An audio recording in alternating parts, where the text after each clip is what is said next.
Well, there's a little frog, and he was hopping around enjoying his day, and he came across this snake. And he says, "Hi, Mr. Snake, how you doing?" And the snake says, "Hi." He says, "Who are you?" He goes,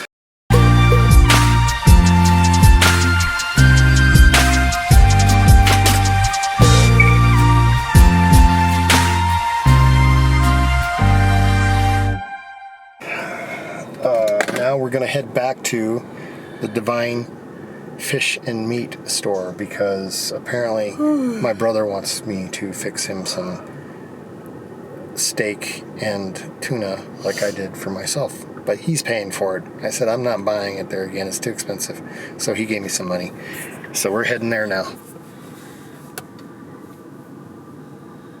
As I mentioned the other day, Art wanted to try this because we bragged it up so much, so he contributed $100 and we bought more. I got a bigger piece of the ahi tuna and 2 more of the steaks. We're gonna go ahead and remember, I do not know what I'm doing, but it works, so I'm doing it. I did the seasoning just like I did the other day, nothing special. Get that so it doesn't run. We'll let that get hot.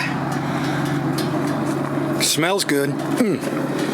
I like this grill though. The Sarah right beside the cooker, that's perfect. See, and it all fits on. Oh yeah, it all fits right there. And I'm his brother, as you know, we kind of look alike, except I got more hair. And I'm gonna wait a little bit to do the fish. Let me make sure I got this on. So we want to keep it around 450. It's a little low. I'm going to turn this up. Now that's the one thing I'm not sure if I like about the Camp Chef is it's not like an egg or one of these big nice ceramic things that like Mike has. So I can really appreciate when you're using something that's ceramic how the temperature can be consistent. You do have to watch the temperature on here. It's really hard to get this at, you know, like 450 degrees. So anyway, right now it's about 425 and rising because I turned it up a little. I want to keep it on that. It's 12 after, so at 17 after. And so this is how I gauge the temperature on the fish, and I don't know if this is the appropriate way or not. I just hold my hand over it, and you know, that's like 1, 2, 3, that's pretty darn hot. So when it feels like about 3 or 4, you have to pull your hand away a couple inches above, then it's probably about the temperature you want it. If I can pull this off, anybody can pull it off. I'll tell you how good it tastes when we're done. And we're at 450 right now. It's getting a little high. Now I'll just turn it down just a smidgen, and hopefully that'll keep it close to that. All right, so it's time to flip these guys. Now this one is a little less done, so this will be the one I keep off. So we'll flip this one. That one's a little more flame kissed. And now we're going to put the fish on. It's name the fish. Ahi tuna. Ahi tuna. A-H-I. As you can see, look at that puppy, man. Look at that. That was twice the thickness when he bought it. This stuff is $30 a pound. So it's 19 after. So at 21 after. Whew. At 21 after I flip it. Now that's what it looks like seared. Take the steak off. Let's see how the back is. That look all right? Yeah, that's fine. All right, so there's one steak. Now the other steak will stay on. Okay, we're going to go in the house now. All right, Robin, what do you think? Is it you think it is as good as the other day? Mm-hmm. All right, scale of 1 to 10. Be honest. 9.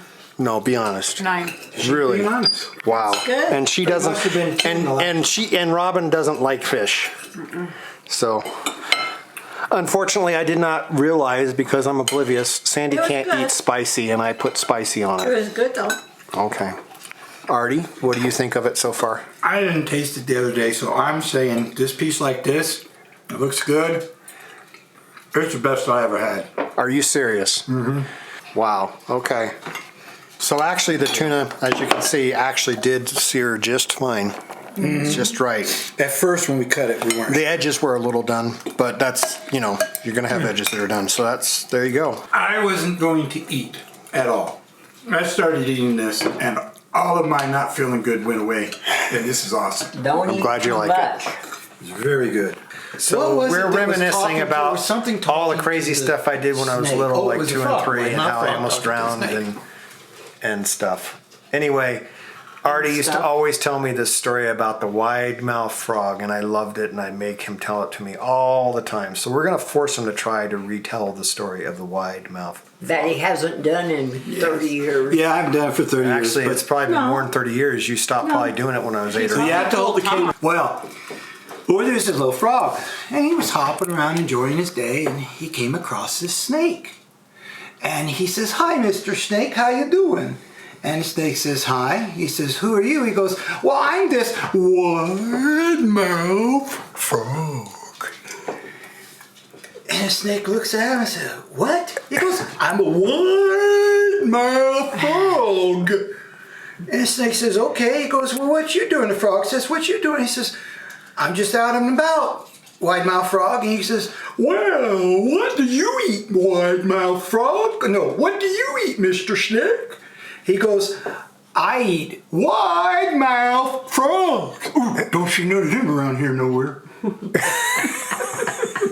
He closed his mouth.